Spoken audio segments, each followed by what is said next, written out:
सतनाम वाहिगुरु साहिब जीओ। बाल जुआनी अर बिरद पुन तीन अवस्था जान। कहो नानक हर भजन बिन बिरथा सब ही मान। बाल जुआनी अर बिरद पुन तीन अवस्था जान।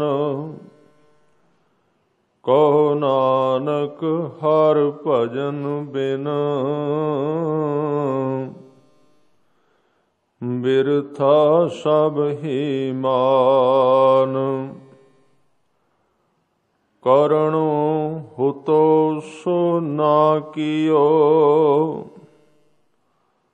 परयो लोभ कै फंद। नानक समयो रम गयो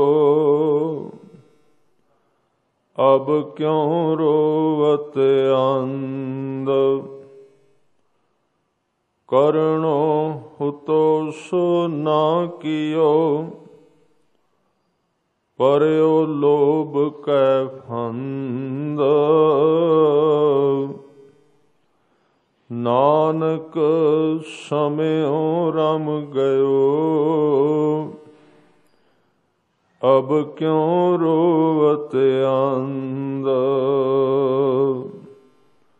वाहिगुरु जी का खालसा वाहिगुरु जी की फतेह। गरीब नवाज सतगुरु सर्व कला समर्थ अंतरजामी श्री गुरु ग्रंथ साहब पातशाह जी दे पावन पवित्र दरबार विच इकत्र होए बैठे गुरु सवारे सतसंगी जनों, आप जी वड भागी हो जो कि गुरु तेग बहादुर साहब पातशाह जी दे पावन पवित्र वचन हजूर दी किरपा द्वारा सरवण करन दा अवसर प्राप्त कर रहे हो। अज दे पावन पवित्र दोवें ही श्लोक 35 और 36 नंबर हैं। गुरु तेग बहादुर साहब सच्चे पातशाह जी इन्हां पावन पवित्र बचनां विच किरपा कर रहे हैं, सुचेत करते ने कि मनुख दे जीवन दीयां 3 अवस्थावां हैं। एक बचपन है, एक जवानी है और तीसरी है बुढ़ेपा। मनुख अचेत पुणे विच ना समझी विच इन्हां तिन्ने ही अवस्थावां नूं गवा देंदा है और इन्ना बेशकीमती जीवन जो रत्ना तो भी ऊपर है, इस अमोलक हीरे जन्म नाल जिथे इसने नाम दा धन उच्चा जीवन परमात्मा दा प्यार और रब दे घर दियां अमोलक दातां नूं अपनी झोली विच पाउणा सी, केवल एक मान विच फस के अनजान पुणे विच ये सारियां ही जीवन दीयां अवस्थावां नूं केवल मिट्टी दी मुठ कट्ठी करन वास्ते गुजार देंदा है। सतगुरु ने अगे बचन कीते, इन्हां अवस्थावां विच जो कुछ इस नूं करना चाहिदा सी ਉਹ ਕਾਰਜ यानी कि अकाल पुरख दे चरनां दी प्रीत, ਉਹ ਕੰਮ ਤਾਂ ਇਸ ਨੂੰ ਭੁੱਲ ਗਿਆ। ਇਹ ਲੋਭ ਦੀ ਰੱਸੀ ਵਿੱਚ ਬੱਝਾ ਹੋਇਆ ਸੰਸਾਰ ਵਿੱਚ ਇੰਨਾ ਭਟਕ ਗਿਆ ਕਿ ਇਹਦਾ ਬਹੁਤ ਹੀ ਕੀਮਤੀ ਸਮਾਂ ਬਚਪਨ, ਜਵਾਨੀ ਔਰ ਬੁਢੇਪੇ ਦਾ ਪਹਿਲਾ ਹਿੱਸਾ ਜਦੋਂ ਗੁਜ਼ਰ ਗਿਆ ਤੇ ਸਰੀਰ ਦੀ ਅਖੀਰਲੀ ਅਵਸਥਾ ਆਈ, ਗੁਰੂ ਤੇਗ ਬਹਾਦਰ ਸਾਹਿਬ ਕਹਿੰਦੇ ਨੇ ਫਿਰ ਇਹ ਪਛਤਾਉਂਦਾ ਹੈ ਪਰ ਸਮੇਂ ਨੂੰ ਗਵਾ ਦਿੰਦਾ ਹੈ। ਸਤਿਗੁਰੂ ਦੇ ਇਹਨਾਂ ਦੋਹਾਂ ਸ਼ਲੋਕਾਂ ਦੇ ਇਹ ਸੰਖੇਪ ਭਾਵ ਹਨ। ਹਜ਼ੂਰ ਨੇ ਗੁਰਬਾਣੀ ਅੰਦਰ ਮਨੁੱਖ ਦੇ ਸੁੱਤੇ ਹੋਏ ਮਨ ਨੂੰ ਜਗਾਉਣ ਦਾ ਯਤਨ ਕੀਤਾ ਹੈ, ਕਿਉਂਕਿ ਇਹ ਕਦੀ ਵੀ ਆਪਣੀ ਜ਼ਿੰਦਗੀ ਦੀ ਕੀਮਤ ਨੂੰ ਨਹੀਂ ਜਾਣਦਾ। ਇਹ ਕੇਵਲ ਸਮਝਦਾ ਹੈ ਕਿ ਮੈਂ ਇੱਕ ਮਾਸ ਦਾ ਟੁਕੜਾ ਹਾਂ, ਮੇਰੇ ਹੱਥ ਪੈਰ ਹਨ, ਮੇਰਾ ਮਾਤਾ ਪਿਤਾ ਹੈ, ਮੇਰਾ ਘਰ ਹੈ। ਜਿਉਂ ਜਨਮ ਲੈਂਦਾ ਇਸ ਖੂਹ ਦੇ ਦੁਆਲੇ ਘੁੰਮਣ ਲੱਗਦਾ ਹੈ ਔਰ ਸਾਰੀ ਜ਼ਿੰਦਗੀ ਇਹ ਆਪਣੇ ਤ੍ਰਿਸ਼ਨਾ ਦੇ ਖੂਹ ਨੂੰ ਭਰਨ ਤੇ ਲਾ ਦਿੰਦਾ ਹੈ। ਪਰ ਇਹ ਤ੍ਰਿਸ਼ਨਾ ਦਾ ਖੂਹ ਉਹ ਹੈ ਜਿਹੜਾ ਅੱਜ ਤੋਂ ਪਹਿਲਾਂ ਕਰੋੜਾਂ ਦੀ ਗਿਣਤੀ ਵਿੱਚ ਮਨੁੱਖ ਇਸ ਧਰਤੀ ਤੇ ਆਏ, ਉਹਨਾਂ ਵੀ ਆਪਣੀ ਜ਼ਿੰਦਗੀ ਦੇ ਸੈਂਕੜੇ ਸਾਲ ਇਸ ਤ੍ਰਿਸ਼ਨਾ ਦੇ ਖੂਹ ਨੂੰ ਭਰਨ ਵਾਸਤੇ ਲਾ ਦਿੱਤੇ, ਪਰ ਅਰਬਾਂ ਸਾਲ ਗੁਜ਼ਰ ਗਏ ਨੇ, ਅੱਜ ਤੱਕ ਇਹ ਖੂਹ ਭਰਿਆ ਨਹੀਂ ਗਿਆ। ਉਸੇ ਤਰ੍ਹਾਂ ਤ੍ਰਿਸ਼ਨਾ, ਕਿਉਂਕਿ ਮਨ ਦੀ ਤ੍ਰਿਸ਼ਨਾ ਨੂੰ ਬੁਝਾਉਣਾ, ਕਈ ਵਾਰੀ ਇਹ ਵੀ ਖਿਆਲ ਦਿੱਤਾ ਜਾਂਦਾ ਹੈ ਕਿ ਚਲੋ ਇੱਕ ਵਾਰੀ ਤੁਸੀਂ ਮਨ ਨੂੰ ਜੋ ਕਹਿੰਦਾ ਸੰਤੁਸ਼ਟ ਕਰ ਲਓ ਸੰਸਾਰ ਦੇ ਅੰਦਰ, ਵੀ ਇੱਕ ਵਾਰੀ ਇਹਨੂੰ ਤੁਸੀਂ ਖੁੱਲ੍ਹਾ ਛੱਡ ਦਿਓ। ਸੰਸਾਰ ਵਿੱਚ ਜੋ ਕਹਿੰਦਾ ਹੈ ਖਾਣ ਵਾਸਤੇ, ਵੇਖਣ ਵਾਸਤੇ, ਭੋਗਣ ਵਾਸਤੇ, ਤੁਸੀਂ ਇਹਨੂੰ ਇੱਕ ਵਾਰੀ ਕਰਨ ਦਿਓ। ਪਰ ਇਹ ਵਿਧੀ ਜਿਹੜੀ ਹੈ ਕਿ ਇਹਨੂੰ ਜੋ ਚਾਹੁੰਦਾ ਕਰਨ ਦਿਓ, ਇਹ ਵੀ ਸਾਰੇ ਲੋਕਾਂ ਦੇ ਕੰਮ ਨਹੀਂ ਆਉਂਦੀ, ਕਿਉਂਕਿ ਮਨ ਦੀਆਂ ਮੰਗਾਂ ਨੂੰ ਪੂਰੀਆਂ ਕਰਕੇ ਇਹ ਸੋਚਣਾ ਕਿ ਮਨ ਰੱਜ ਜਾਏਗਾ, ਇਹ ਇਸ ਤਰ੍ਹਾਂ ਦੀ ਮੂਰਖਤਾ ਹੈ ਜਿਵੇਂ ਅੱਗ ਬਲਦੀ ਹੋਵੇ, ਅੱਗ ਦੀਆਂ ਲਾਟਾਂ ਨਿਕਲਦੀਆਂ ਹੋਣ ਤੇ ਕੋਈ ਆਦਮੀ ਕਵੇ ਲਿਆਓ ਲੱਕੜਾਂ ਦੇ ਢੇਰ, ਇਸ ਅੱਗ ਦੇ ਉੱਤੇ ਸਿੱਟੀਏ ਤੇ ਲੱਕੜਾਂ ਨਾਲ ਅੱਗ ਬੁਝ ਜਾਏਗੀ। ਲੱਕੜਾਂ ਨਾਲ ਭਲਾ ਕਦੀ ਅੱਗ ਬੁਝੀ ਹੈ? ਤ੍ਰਿਸ਼ਨਾ ਦੀ ਅਗਨ, ਬੰਦੇ ਦੀ ਵਧੀ ਹੋਈ ਇੱਛਾ ਦੀ ਅਗਨ ਕਦੀ ਵੀ ਪਦਾਰਥਾਂ ਨਾਲ ਬੁਝੇਗੀ ਨਹੀਂ। ਅੱਗ ਦਾ ਵਿਰੋਧੀ ਤੱਤ ਚਾਹੀਦਾ ਹੈ, ਅੱਗ ਲੱਕੜ ਨਾਲ ਨਹੀਂ ਬੁਝਦੀ। ਅੱਗ ਦਾ ਵਿਰੋਧੀ ਤੱਤ ਹੈ ਪਾਣੀ, ਅੱਗ ਦਾ ਵਿਰੋਧੀ ਤੱਤ ਹੈ ਮਿੱਟੀ। ਇਹ ਤੱਤਾਂ ਦੀ ਖੇਡ ਹੈ।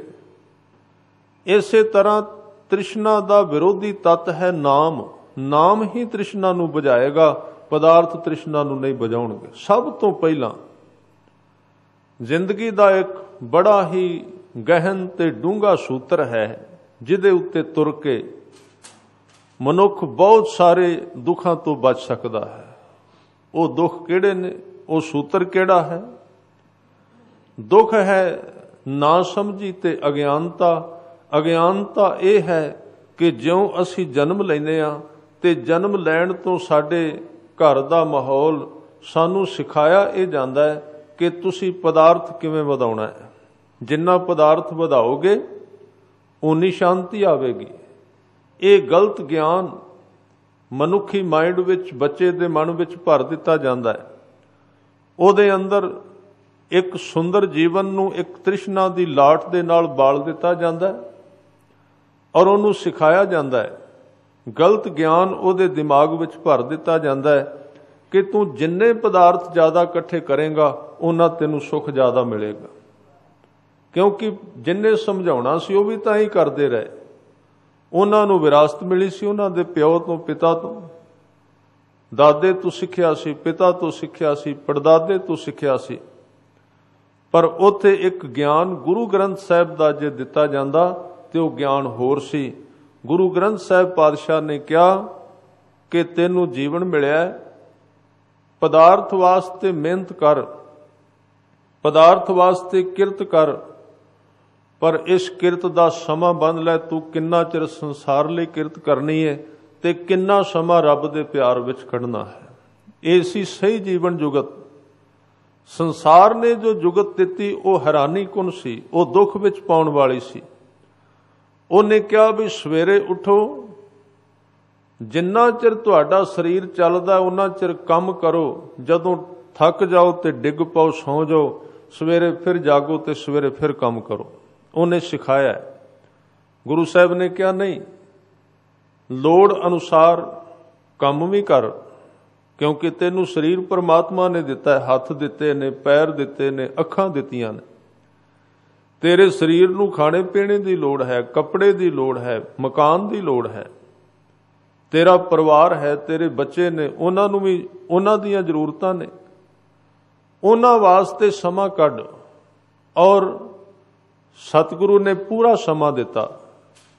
ਵੇਖੋ, ਅਸੀਂ ਕਈ ਵਾਰੀ ਕਹਿੰਦੇ ਹਾਂ ਸੁੱਖ ਸਾਰੇ ਬੰਦਾ ਗੁਰੂ ਕੋਲੋਂ ਮੰਗਦਾ, ਫਿਰ ਵੀ ਗੁਰੂ ਕਿੰਨਾ ਬਖਸ਼ਣਹਾਰ ਹੈ। ਉਹ ਇਹ ਨਹੀਂ ਕਹਿੰਦਾ ਵੀ ਤੇਰੇ ਕੋਲ 24 ਘੰਟੇ ਨੇ ਤੇ 20 ਘੰਟੇ ਮੇਰੇ ਕੋਲ ਬੈਠਾ ਰਹਿ ਤੇ ਤਾਂ ਮੈਂ ਤੇਰੀ ਅਰਦਾਸ ਸੁਣਾਂਗਾ।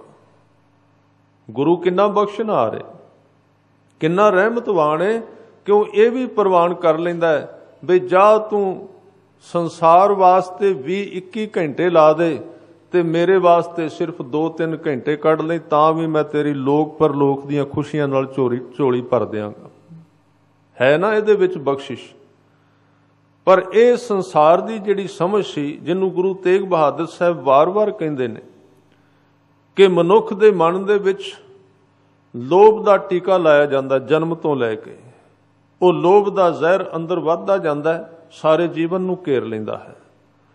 ਲੋਭ ਇੱਕ ਅਮਰ ਵੇਲ ਵਰਗਾ ਹੈ। ਅਮਰ ਵੇਲ ਪੀਲੇ ਰੰਗ ਦੀ ਵੇਲ ਹੁੰਦੀ ਹੈ। ਭਾਵੇਂ 100 ਫੁੱਟ ਉੱਚਾ ਰੁੱਖ ਹੋਵੇ, ਬੜੀ ਉਹਦੇ ਵਿੱਚ ਤੰਦਰੁਸਤੀ, ਉਹਦੇ ਪੱਤੇ ਹਰੇ, ਉਹਦੀ ਛਾਂ ਸੰਘਣੀ, ਬੜਾ ਸੋਹਣਾ ਲੱਗਦਾ ਹੈ। ਤੇ ਅਮਰ ਵੇਲ ਦੀਆਂ 4 ਕੁ ਤਾਰਾਂ ਉਹਦੇ ਉੱਤੇ ਸਿੱਟ ਦਿਓ, ਉਹ ਤਾਰਾਂ ਬਿਨਾਂ ਜੜ ਤੋਂ ਫੈਲਣ ਲੱਗ ਪੈਂਦੀਆਂ ਨੇ। ਸਿਰਫ ਇੱਕੋ ਹੀ ਬੂਟੀ ਹੈ ਸ਼ਾਇਦ ਇਸ ਧਰਤੀ ਦੀ, ਜਿਹਨੂੰ ਅਮਰ ਵੇਲ ਕਹਿੰਦੇ ਨੇ। ਅਮਰ ਵੇਲ ਇੱਕ ਤਾਰਾਂ ਹੁੰਦੀਆਂ ਨੇ ਪੀਲੇ ਰੰਗ ਦੀਆਂ, ਉਹਨਾਂ ਨੂੰ ਜ਼ਮੀਨ ਤੇ ਜੜ ਦੀ ਲੋੜ ਨਹੀਂ ਹੁੰਦੀ। ਉਹਨਾਂ ਨੂੰ ਕਿਸੇ ਰੁੱਖ ਦੇ ਉੱਤੇ ਟੰਗ ਦਿਓ, ਉਹ ਸਹਿਜੇ ਸਹਿਜੇ ਰੁੱਖ ਦੇ ਉੱਤੇ ਜਾਲ ਪਾਉਣਾ ਸ਼ੁਰੂ ਕਰ ਦਿੰਦੀਆਂ। ਉਹਨੂੰ ਅਮਰ ਵੇਲ ਕਹਿੰਦੇ ਨੇ। ਉਹਨੂੰ ਜੜ ਦੀ ਜ਼ਰੂਰਤ ਨਹੀਂ। ਆਮ ਤੌਰ ਤੇ ਪਹਿਲਾਂ ਕਿੱਕਰ ਦੇ ਰੁੱਖਾਂ ਦੇ ਉੱਤੇ ਇਹ ਅਮਰ ਵੇਲ ਪਾਈ ਜਾਂਦੀ ਸੀ। ਔਰ ਇਹ ਅਮਰ ਵੇਲ ਜਿਹਦੀਆਂ 2 ਕੁ ਤਾਰਾਂ ਨੇ, ਸਹਿਜੇ ਸਹਿਜੇ ਵੱਧਦੀ ਉਸ ਸਾਰੇ ਦੇ ਸਾਰੇ ਰੁੱਖ ਨੂੰ ਆਪਣੀ ਗ੍ਰਿਫਤ ਵਿੱਚ ਲੈ ਲੈਂਦੀ, ਆਪਣੀ ਬੁੱਕਲ ਵਿੱਚ ਲੈ ਲੈਂਦੀ ਏ। ਤੇ ਫਿਰ ਇਸ ਅਮਰ ਵੇਲ ਦੀ ਇੱਕ ਤਸੀਰ ਏ, ਉਹ ਜਿਹੜੇ ਰੁੱਖ ਨੂੰ ਘੇਰਦੀ ਉਹਨੂੰ ਸਹਿਜੇ ਸਹਿਜੇ ਸੁਕਾ ਦਿੰਦੀ ਹੈ। ਤ੍ਰਿਸ਼ਨਾ ਕੀ ਹੈ? ਤ੍ਰਿਸ਼ਨਾ ਅਮਰ ਵੇਲ ਹੈ। ਔਰ ਇਹ ਅਮਰ ਵੇਲ ਬਿਨਾਂ ਜੜ ਤੋਂ ਵਧੀ ਜਾਂਦੀ ਹੈ, ਬਿਨਾਂ ਜੜ ਤੋਂ ਵਾਧਾ ਕਰਦੀ। ਸਹਿਜੇ ਸਹਿਜੇ ਬੰਦੇ ਦੇ ਸਾਰੇ ਜੀਵਨ ਨੂੰ ਤ੍ਰਿਸ਼ਨਾ ਦੀ ਇਹ ਅਮਰ ਵੇਲ 4 ਪਾਸਿਓਂ ਘੇਰ ਲੈਂਦੀ ਏ। ਤੇ ਉਹ ਸਮਾਂ ਆਉਂਦਾ ਜਦੋਂ ਇਹਦੀ ਜ਼ਿੰਦਗੀ ਦਾ ਸਾਰਾ ਰਸ ਚੂਸ ਕੇ ਇਹਨੂੰ ਸੁੱਕੇ ਹੋਏ ਕਿੱਕਰ ਵਾਂਗ ਧਰਤੀ ਤੇ ਖੜਾ ਕਰ ਦਿੰਦੀ। ਉਸ ਤੋਂ ਬਚਾਉਣ ਲਈ ਉਪਰਾਲਾ ਕਰ ਰਹੇ ਗੁਰੂ ਤੇਗ ਬਹਾਦਰ ਸਾਹਿਬ। ਇੱਕ ਬੇਨਤੀ ਕਰਾਂ, ਧਰਮ ਨੂੰ ਕਦੀ ਸਮਾਂ ਪਾਸ ਕਰਨ ਵਾਲੀ ਚੀਜ਼ ਨਾ ਸਮਝਣਾ। ਧਰਮ ਨੂੰ ਕਦੀ ਨਾ ਸਮਝਣਾ ਵੀ ਰਵਾਇਤ ਹੈ, ਕੇਵਲ ਪਰੰਪਰਾ ਹੈ, ਕੇਵਲ ਕਿ ਇੱਕ ਸ਼ੁਰੂ ਤੋਂ ਚੱਲਿਆ ਆ ਰਿਹਾ ਹੈ। ਪਹਿਲਾਂ ਕਾਜੀ ਸਨ, ਮੁੱਲਾ ਸਨ, ਫਿਰ ਪੰਡਤ ਆ ਗਏ, ਫਿਰ ਕਥਾਵਾਚਕ ਕੀਰਤਨੀਏ ਆ ਗਏ। ਇਹ ਨਹੀਂ। ਅਸੀਂ ਬਣਾਇਆ ਹੋਵੇ ਤੇ ਸਾਡੀ ਜ਼ਿੰਦਗੀ ਦਾ ਇਹ ਗਲਤ ਰਸਤਾ ਹੈ। ਧਰਮ ਸਮਾਂ ਪਾਸ ਕਰਨ ਲਈ ਨਹੀਂ, ਧਰਮ ਰਵਾਇਤ ਨਹੀਂ, ਧਰਮ ਕੋਈ ਪਰੰਪਰਾ ਨਹੀਂ। ਧਰਮ ਬੰਦੇ ਦਾ ਜੀਵਨ ਹੈ। ਉਹਦੇ ਤੋਂ ਬਿਨਾਂ ਜੀਵਨ ਪਸ਼ੂ ਤੋਂ ਵੀ ਨੀਵਾਂ ਚਲਾ ਜਾਂਦਾ ਹੈ।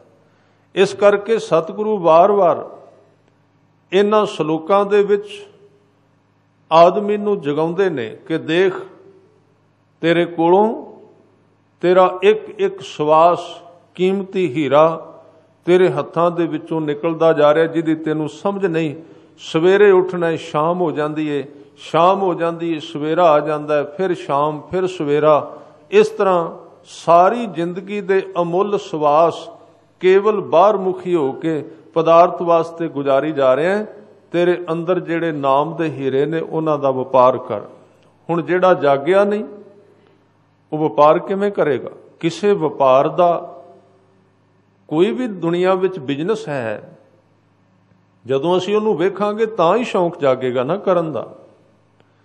तुसीं कदी वेखना बंदा बाजार विच संसार दे विच जदों असीं विचरने आ ते असीं जदों बाजार विच वेखांगे फलाणे बंदे ने ये फैक्टरी लाई, इहदे विच इहनूं बड़ा लाभ होया है, ते उस वेले मन विच शौक जागेगा कि मैं भी ये करके वेखां। फलाणे आदमी ने दुकान खोली, उहनूं लाभ बड़ा, वो धनवान हो गया, मैं भी ये दुकान खोल के वेखां। जिन्ने कारज ने संसार दे, असीं कहने फलाना जिहड़ा विद्यार्थी सी उहने ये डिप्लोमा कीता है, ये डिग्री लई है, ते फलाणे ओहदे ते चला गया, मैं भी करके वेखां।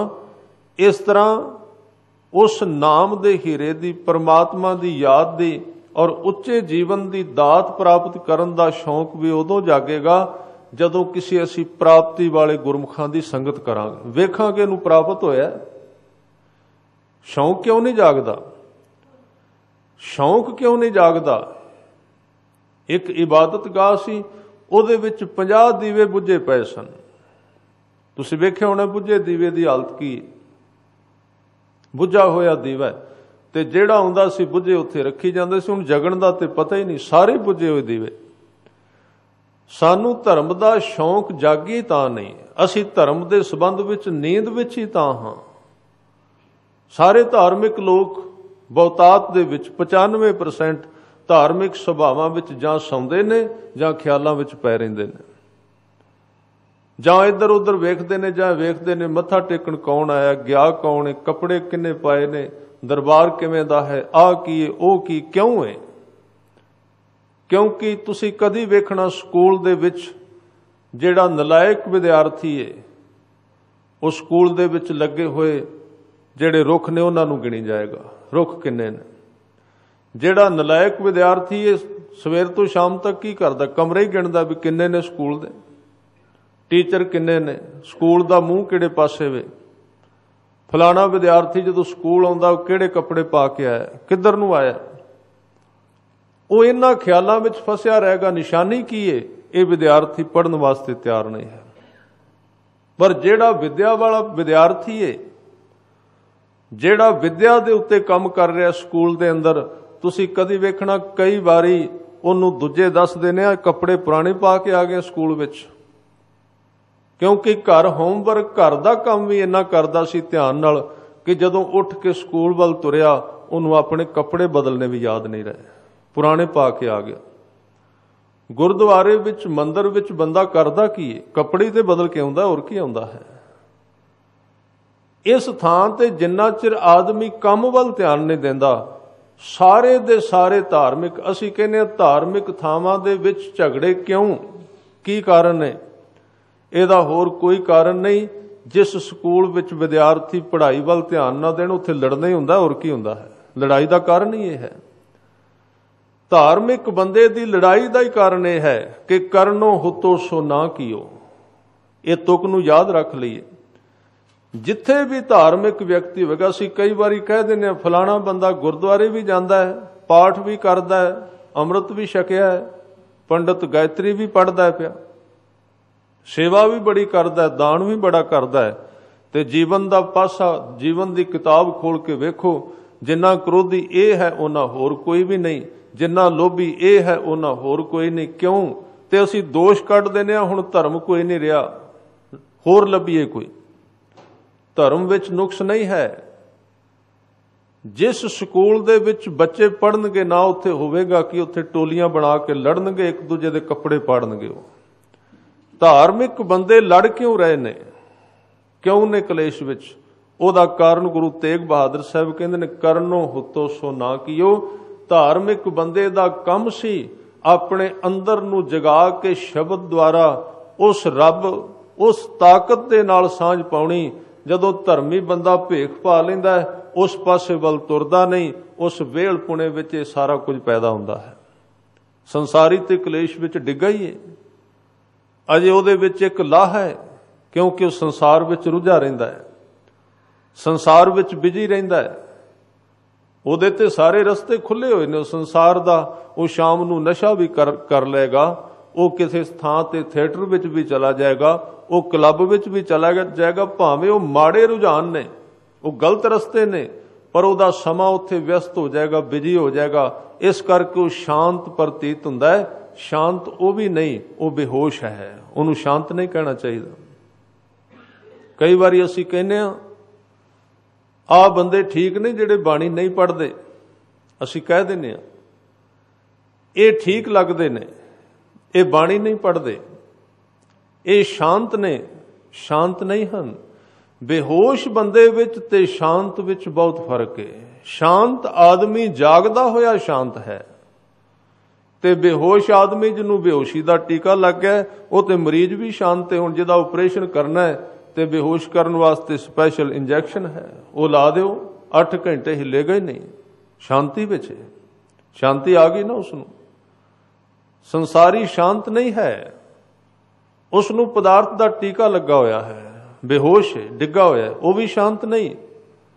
ਤੇ ਧਾਰਮਿਕ ਅਸ਼ਾਂਤ ਕਿਉਂ ਹੈ? ਕਿਉਂਕਿ ਸੰਸਾਰ ਉਹਦਾ ਟੁੱਟ ਗਿਆ, ਗੁਰੂ ਨੇ ਉਹਨੂੰ ਜਗਾ ਤੇ ਦਿੱਤਾ, ਪਰ ਜਗਾਉਣ ਤੋਂ ਬਾਅਦ ਉਹਨੂੰ ਪਤਾ ਨਹੀਂ ਲੱਗਾ ਮੈਂ ਧਰਮ ਦੇ ਖੇਤਰ ਵਿੱਚ ਕੰਮ ਕਿਹੜਾ ਕਰਨਾ ਸੀ। ਧਰਮ ਦੇ ਖੇਤਰ ਵਿੱਚ ਕੰਮ ਸੀ ਕਿ ਪਰਮਾਤਮਾ ਦੇ ਨਾਲ ਸਾਂਝ ਪਾਉਣ ਦੀ ਜਾਚ ਸਿੱਖਣੀ, ਸ਼ਬਦ ਦੀ ਜਾਚ ਸਿੱਖਣੀ। ਇਹ ਥਾਂ ਹੀ ਐਸੀ ਹੈ, ਜਨਮ ਮਰਨ ਕੀ ਟੇਕ ਸਿੱਖੋ ਸ਼ਬਦ ਪਿਆਰਿਓ। ਸ਼ਬਦ ਸਿੱਖਣਾ, ਸ਼ਬਦ ਨੂੰ ਸੁਣਨਾ, ਸ਼ਬਦ ਨੂੰ ਸਮਝਣਾ, ਸ਼ਬਦ ਨੂੰ ਸਿੱਖਣਾ, ਇਹ ਹੈ ਇੱਥੇ ਕਾਰਜ। ਤੇ ਜੇ ਅਸੀਂ ਇੱਥੇ ਸ਼ਬਦ ਨਹੀਂ ਸਿੱਖਣ ਦਾ ਯਤਨ ਕਰਾਂਗੇ, ਫਿਰ ਇੱਥੇ ਮਨ ਵਿਹਲਾ ਹੋਵੇਗਾ। ਸੰਸਾਰ ਦੇ ਰਸਤੇ ਅਸੀਂ ਕੱਟ ਦਿੱਤੇ, ਨਾ ਨਸ਼ਾ, ਨਾ ਥੀਏਟਰ, ਨਾ ਕਲੱਬ, ਨਾ ਨਿੰਦਿਆ ਚੁਗਲੀ, ਹੁਣ ਉਹ ਤਾਂ ਬੰਦ ਹੋ ਗਏ, ਅੱਗੇ ਕੀਤਾ ਕੁਝ ਨਹੀਂ। ਜੀਵਨ ਦੇ ਵਿੱਚ ਫਿਰ એનર્ਜੀ ਇਕੱਠੀ ਹੋ ਗਈ, ਤੇ ਫਿਰ ਉਸ ਥਾਂ ਤੇ ਧਾਰਮਿਕ ਬੰਦਾ ਵੀ ਅਸ਼ਾਂਤ ਹੋਵੇਗਾ, ਉਹਨੂੰ ਰਸਤਾ ਨਹੀਂ ਮਿਲਿਆ। ਤਾਂ ਹੀ ਗੁਰੂ ਸਾਹਿਬ ਨੇ ਸਿੱਖ ਨੂੰ ਸਵੇਰੇ ਨਿਤਨੇਮ ਦਿੱਤਾ ਹੈ। ਉਹ ਨਿਤਨੇਮ ਜੇ ਸਿੱਖ ਪੂਰਾ ਬੋਲ ਕੇ ਕਰੇ ਨਾ, ਬੜਾ ਸੋਚ ਸਮਝ ਕੇ ਦਿੱਤਾ। ਸਾਰਾ ਦਿਨ ਸੰਸਾਰ ਦੇ ਵਿੱਚ ਝਗੜੇ ਕਿੱਥੋਂ ਪੈਦਾ ਹੁੰਦੇ ਨੇ? ਸੰਸਾਰ ਦੇ ਝਗੜੇ ਨੇ ਕਿੱਥੋਂ ਪੈਦਾ ਹੁੰਦੇ ਨੇ? ਜਦੋਂ ਆਦਮੀ ਵਿਹਲਾ ਹੋਵੇਗਾ ਤੇ ਝੁੰਡ ਵਿੱਚ ਬਹਿ ਕੇ ਗਲਤ ਬੋਲੇਗਾ, ਉੱਥੋਂ ਝਗੜੇ ਸ਼ੁਰੂ ਹੋਣਗੇ। ਬੋਲਣ ਤੋਂ ਸਾਰੇ ਵਿਵਾਦ ਸ਼ੁਰੂ ਹੁੰਦੇ ਨੇ ਜਦੋਂ ਆਦਮੀ ਗਲਤ ਬੋਲਦਾ। ਗੁਰੂ ਸਾਹਿਬ ਨੇ 2 ਇਹਦੇ ਪ੍ਰਬੰਧ ਕੀਤੇ। ਕਹਿਣ ਲੱਗੇ ਸਵੇਰੇ ਉੱਠ ਕੇ 1 ਘੰਟਾ ਰੱਬ ਨਾਲ ਬੋਲ, ਤੇ ਇਹ 8-10 ਘੰਟੇ ਜਿਹੜਾ ਤੂੰ ਸੰਸਾਰ ਵਿੱਚ ਵਿਚਰਨਾ ਹੈ, ਤੇਰੀ એનર્ਜੀ ਪਹਿਲਾਂ ਹੀ ਬੋਲਣ ਦੇ ਵਿੱਚ ਜਿਹੜੀ ਹੈ ਕੰਮ ਆ ਜਾਏ, ਪਰਤ ਕੇ ਤੈਨੂੰ ਸੰਸਾਰ ਵਿੱਚ ਬਹੁਤਾ ਬੋਲਣਾ ਹੀ ਨਹੀਂ ਪਏਗਾ। ਅੰਦਰੋਂ ਜਦੋਂ ਸ਼ਬਦ ਬਣ ਕੇ ਨਿਕਲ ਗਏ, ਉਹਦੇ ਨਾਲ 2 ਲਾਹੇ ਪ੍ਰਾਪਤ ਹੋਏ। ਇੱਕ ਤੇ ਉਹ ਸ਼ਬਦ ਨੇ ਅੰਦਰ, ਉਸ ਨਿਤਨੇਮ ਨੇ, ਉਸ ਬਾਣੀ ਨੇ ਅੰਦਰ ਜਦੋਂ ਪੜ੍ਹੀ, ਬੋਲ ਕੇ ਪੜ੍ਹੀ, ਅੰਦਰ ਖਜ਼ਾਨਾ ਪੈਦਾ ਕਰ ਦਿੱਤਾ। ਤੇ ਦੂਜਾ ਜਿਹੜੀ ਅੰਦਰ ਤਾਕਤ ਇਕੱਠੀ ਹੋਈ ਹੈ, ਬੰਦੇ ਦੀ ਆਦਤ ਹੁੰਦੀ ਹੈ ਬੋਲਣ ਦੀ, ਕੁਝ ਵੇਖਣ ਦੀ, ਪੜ੍ਹਨ ਦੀ, ਕੁਝ ਸੋਚਣ ਦੀ, ਉਹ ਸਾਰੀ ਦੀ ਸਾਰੀ ਜਿਹੜੀ ਵਾਧੂ ਤਾਕਤ ਸੀ, ਉਹ ਨਿਤਨੇਮ ਵਿੱਚ ਲਾ ਦਿੱਤੀ। ਉਹਦੇ ਨਾਲ ਇੱਕ ਪਾਸੇ ਖਜ਼ਾਨਾ ਪੈਦਾ ਹੋ ਗਿਆ, ਤੇ ਦੂਜੇ ਪਾਸੇ ਅੰਦਰ ਦੀ ਸ਼ਕਤੀ ਗਵਾਚਣ ਤੋਂ ਬਚ ਗਈ। ਤੇ ਸਾਰਾ ਦਿਨ ਆਦਮੀ ਜਿੰਨੇ ਘੰਟਾ ਸਵੇਰੇ ਨਿਤਨੇਮ ਕਰ ਲਿਆ, ਉਹ ਬੋਲੇਗਾ ਆਪੇ ਹੀ ਘੱਟ, ਕਿਉਂਕਿ ਸਵੇਰੇ ਬੋਲ ਚੁੱਕਾ ਹੈ। ਜਿੰਨੇ ਰੱਜ ਕੇ 1 ਘੰਟਾ ਦਰਸ਼ਨ ਕਰ ਲੈਣੇ ਬਾਣੀ ਦੇ, ਵੇਖਣ ਵਿੱਚ ਆਪੇ ਸੰਕੋਚਿਆ ਜਾਏਗਾ। ਤੇ ਜਿੰਨੇ ਕੰਨਾਂ ਨਾਲ ਬਾਣੀ ਸੁਣ ਲਈ, ਉਹਦੇ ਸੁਣਨ ਦੀ ਰੁਚੀ ਵੀ ਘੱਟ ਹੋ ਜਾਏਗੀ। ਇਹ ਤਰੀਕੇ ਸਤਿਗੁਰੂ ਨੇ ਦੱਸੇ, ਪਰ ਸੁੱਤਾ ਹੋਇਆ ਮਨ ਹੋਣ ਕਰਕੇ ਗੁਰੂ ਤੇਗ ਬਹਾਦਰ ਸਾਹਿਬ ਸੱਚੇ ਪਾਤਸ਼ਾਹ ਜੀ ਕਹਿੰਦੇ ਨੇ, ਕਰਨੋ ਹੁਤੋ ਸੋ ਨਾ ਕੀਓ। ਆਪਾਂ ਇਸੇ ਵਿਸ਼ੇ ਦੇ ਉੱਤੇ ਅੱਜ ਵਿਚਾਰ ਸਾਂਝੀ ਕਰਨੀ ਹੈ। ਇਹਨਾਂ 3 ਅਵਸਥਾਵਾਂ ਵਿੱਚ, ਜਵਾਨੀ ਵਿੱਚ, ਬਚਪਨ ਵਿੱਚ, ਬੁਢੇਪੇ ਵਿੱਚ, ਜੋ ਕਾਰਜ ਕਰਨ ਵਾਲਾ ਸੀ ਉਹ ਨਹੀਂ ਕੀਤਾ, ਤੇ ਸਾਰੀ ਜ਼ਿੰਦਗੀ ਦੀ ਤਾਕਤ ਨੂੰ ਅਜਾਈ ਰਾਹਾਂ ਦੇ ਉੱਤੇ ਗਵਾ ਦਿੱਤੀ। ਜਿਨ੍ਹਾਂ ਦਾ ਕੋਈ ਕਾਰਜ ਨਹੀਂ ਸੀ, ਬਿਨਾਂ ਕਾਰਜ ਤੋਂ, ਬਿਨਾਂ ਲੋੜ ਤੋਂ। ਤਾਂ ਸਤਿਗੁਰੂ ਮਨੁੱਖ ਨੂੰ ਜਗਾਉਂਦੇ ਨੇ, कि तेरे कोलों जीवन का एक एक पल महंगा है और जीवन भी तेरा महंगा है। तू अपनी इस जिंदगी दे विचों नाम दे हीरे विहांज, नाम दे हीरियां दी सांझ कर परमात्मा दे नाल। जदों तू इहदा वपारी बन जाएगा ते बाहरला वपार अपने आप छुट जाएगा। सतगुरु ने 3 अवस्था दित्तियां ने, आपां अर्थां दे नेड़े आउण दा यतन करिए। सच्चे पातशाह जी बचन करते ने कि बाल, जवानी और बिरध पुन 3 अवस्था जान। ये 3 अवस्थावां ने शरीर दियां। वैसे 8-10 अवस्थावां भी दसियां ने वखरे वखरे हिस्से करके। कईयां ने इहनूं 5 विच भी वंडिया, कोई 6 भी कहिंदे ने, अपने अपने तरीके दे। मोटे तौर ते गुरु साहब ने 3 कहियां ने। बचपन तो पहला जिहड़ा समा, जन्म लैण तो पहला समा, वो ते बंदे दे हाथ तो बाहर है।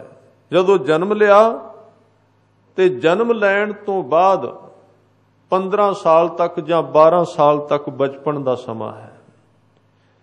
इस बचपन की भी वरतों की जा सकती है।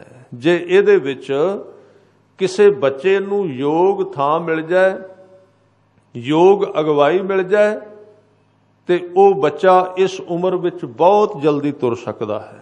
बचपन दे विच जे उन्होंने संभालिया जाए, जे यतन किया जाए। पर इत्थे एक मैं बेनती करां, असी संभालांगे बच्चे नूं उत्थों तक ही ना जिथों तक असी आप गए। जो कुछ असी आप कमाया जिथों तक, कई बारी असी बच्चों नूं इन्ना कुछ धर्म सिखा दिंदे आ, बेटा जकारा छड्ड दे, तू आ फतेह बुला उची सारी। ये चंगियां चीज़ां ने, ये बहुत वधिया ने। असी उन्होंने दमाला सजा देने, बहुत चंगी गल है।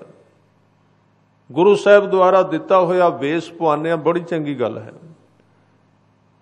हुण उत्थे एक कारज जिहड़ा धरू नाल वापरिया, जिहड़ा प्रहलाद ते, जिहड़ा बाबा जोरावर सिंह ते बाबा फतेह सिंह नाल संबंधित है, वो किहड़ा है? उत्थे उन्हां बच्चों नूं सिखाया गया सी कि तुसी अपनी सुरत नूं शब्द नाल किवें जोड़ना है। ये जाच दसी। हुण वो जाच असी तां दसीए जे खुद असी वो करदे होईए। ते असी इन्हां 2 चीज़ां ने ख्याल करना। रात भी मैं एक थां ते बेनती की की कारण है कि धार्मिक बंदे संतुष्ट क्यों नहीं हुंदे? इहदा की कारण है? इहदा कारण इक्को है, असी परंपरा नूं धर्म समझ लिया। परंपरा दा अर्थ है बाहरला उच्चा आचरण, बाहरला भेख। असी कह दिता बस असी धर्म ही हो गए, असी इनू धर्म कह दिता है। ये धर्म दा मुੱਢ सी। 25% हिस्सा है, चौथा हिस्सा है धर्म दा। शरीर दे उत्ते 5 ककार धारण करने, धर्म वाले कपड़े पा लेने, धर्म दीयां गल्लां करनियां, उस तरह तुरना जिवें धार्मिक बंदा तुरदा है, खाना पीना उस तरह। ये सिर्फ चौथा हिस्सा धर्म दा। असी कह दिता बस असी धार्मिक बन गए। हुण ओही धर्म असी अगे पास करने बच्चों विच। वो तां धर्म दा मुੱਢ सी, मूल सी, धर्म की शुरुआत सी, उत्थों शुरुआत हुंदी है।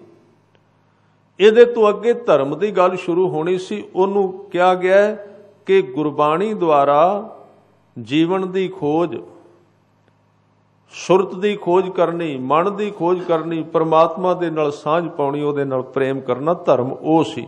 जदों वो असी संसार नूं अगे पास नहीं किया ते असी अगे वही देना सी जो सानू मिलिया सी। जिन्हें जनेऊ पाया ते बोधी है, वो अपने बच्चों नूं इत्थों तक ही रखेगा ना, वो दे देगा दोवें जो कुछ उहदे कोल है।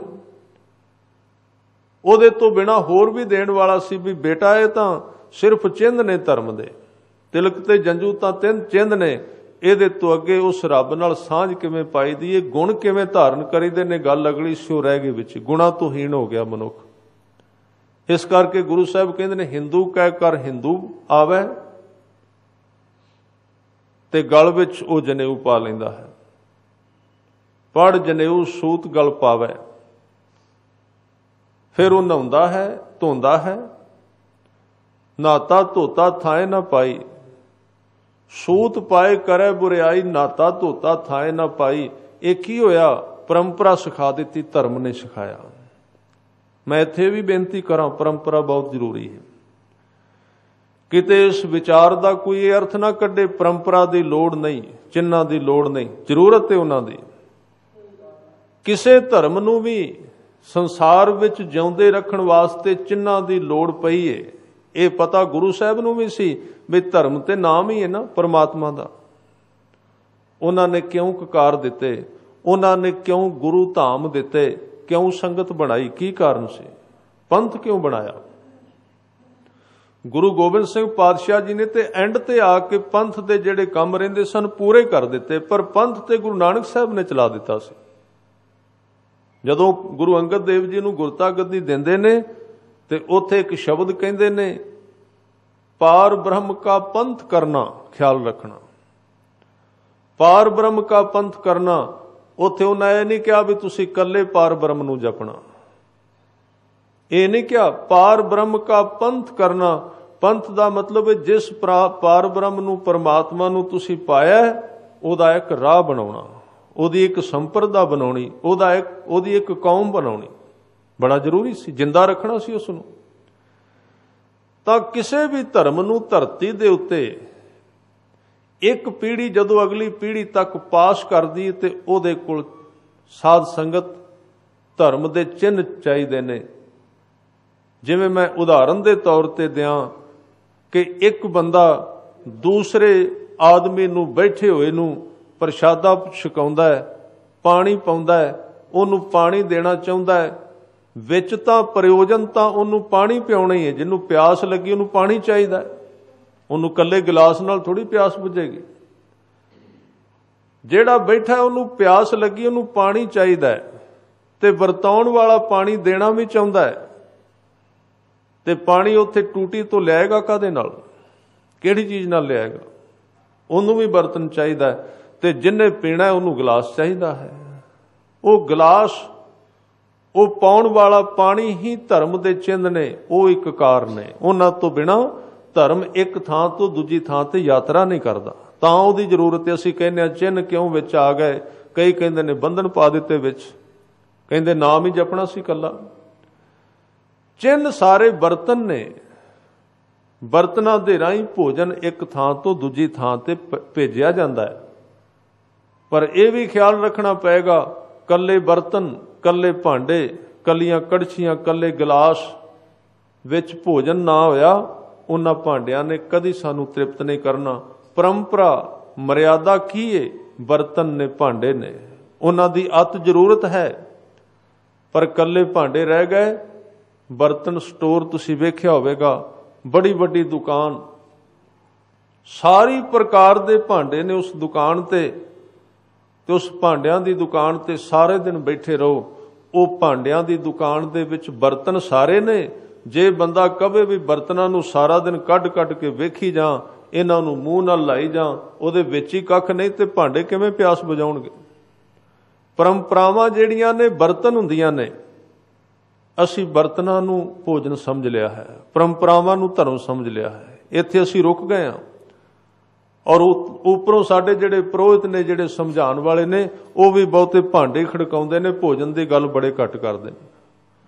गुरु ग्रंथ साहिब पातशाह ने कहा भांडे वाल भी ध्यान दे ते भोजन वाल भी, दोवें इकट्ठे कर दे, मर्यादा भी रख ते धर्म भी कमा। तां ही सिख हर रोज पढ़दा है। गुरु ग्रंथ साहिब ने थाल दी भी गल कीती है ते भोजन दी भी गल कीती है। थाल विच 3 वस्तु पईओ, सत संतोख विचारो, अमृत नाम ठाकुर का पयो, जिसका सबस आधारो। ध्यान देना, ਇਹਦੇ ਉੱਤੇ ਥੋੜਾ ਜਿਹਾ ਆਪਾਂ ਵਿਚਾਰੀਏ। ਥਾਲ ਦੇ ਵਿੱਚ 3 ਚੀਜ਼ਾਂ ਪਈਆਂ ਨੇ। ਥਾਲ ਦੇ ਅਰਥ ਨੇ ਮਰਿਆਦਾ, 5 ਕਕਾਰ, ਅੰਮ੍ਰਿਤ ਵੇਲਾ, ਸੇਵਾ, ਗੁਰਦੁਆਰਾ। ਇਹ ਥਾਲ ਹੈ। ਥਾਲ ਦਿੱਤਾ ਗੁਰੂ ਸਾਹਿਬ ਨੇ ਸਾਨੂੰ। ਥਾਲ ਵਿੱਚ 3 ਵਸਤੂ ਪਈਓ, ਪਰ ਜਦੋਂ ਥਾਲ ਕਿਹਾ ਉਸੇ ਵੇਲੇ ਕਿਹਾ ਵਿੱਚ 3 ਵਸਤੂਆਂ ਪਈਆਂ ਹੋਈਆਂ ਨੇ। ਥਾਲ ਤਾਂ ਸ਼ੋਭਦਾ 3 ਚੀਜ਼ਾਂ ਨੇ ਵਿੱਚ ਉਹਦੇ। ਕਿਹੜੀਆਂ? ਸਤ ਦਾ ਅਰਥ ਹੈ ਉੱਚਾ ਆਚਰਨ। नज़र का ठीक होना, स्रोत का कन्ना का सुनना ठीक होना, खाना पीना ठीक होना, विहार ठीक होना बाजार के अंदर, इनू कहते ने आचरण, इनू कहते ने सत। थाल फड़ मर्यादा विच आ ते मर्यादा दे विच उच्चा आचरण लैके आ। उहदे विचों सिख वेखना किवें, सुनना किवें, खाना की है, बोलना किवें है, नींद किवें लैनी, काम किन्ना करना है, संसार नाल सांझ किवें पाउणी, बाजार विच काम किवें करना है, इहनूं कहंदे ने सत। ये उस मर्यादा दे थाल विच पएगा। दूजा है संतोख। संतोख दे अर्थ ने संसार विच जिथे तू विचरना पिया उथे एक चीज बहुत वड्डी पद्धर ते भारू है, उहनूं कहंदे ने पदार्थ। जिन्ना पदार्थ किरत करदियां तेरी झोली विच पै गया, ओने उत्ते संतोख कर लई, उहदे तो अगे कल्पी ना। ये भी उस थाल विच पा, उस मर्यादा विच, उस थाल दे विच रख। दूजा संतोख ते तीसरा विचार। विचार दा अर्थ है अंदर विचार कर जीवन कादे वास्ते मिलिया है।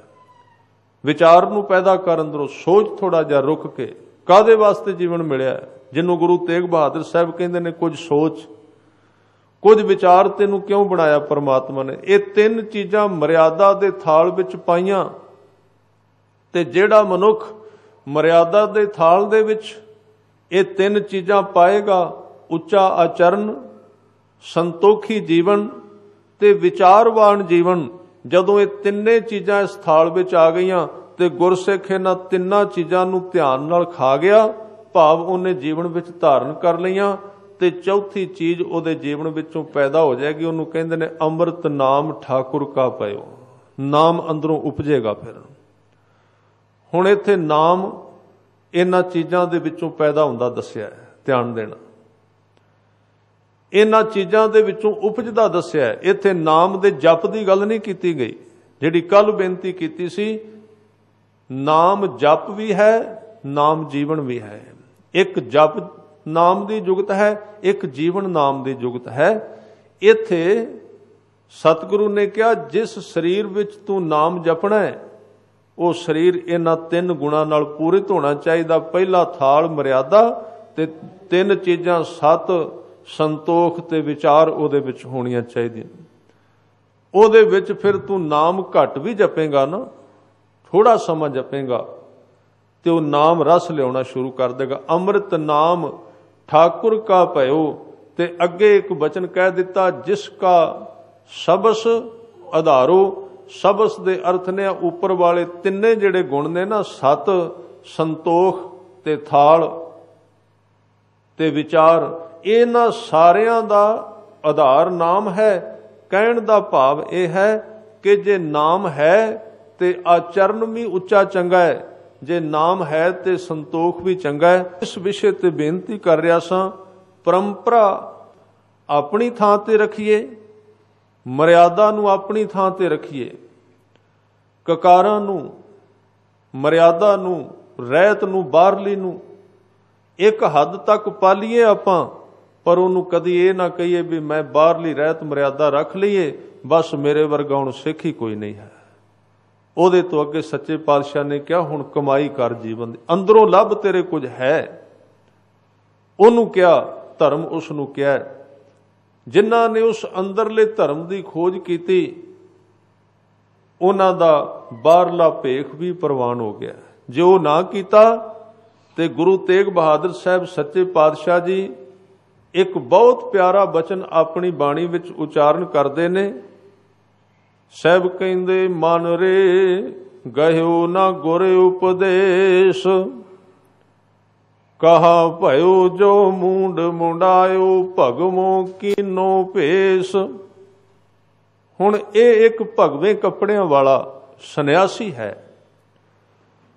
गुरु तेग बहादुर साहब उस बंदे नूं कह रहे ने कि तू भगवा भेस पा के की कीता है संसार विच, कहाँ भयो, की होया तेरे जीवन विच, कुछ होया भी कुछ वापरिया भी भेस पा के, कहाँ भयो जो मूंड मुंडायो।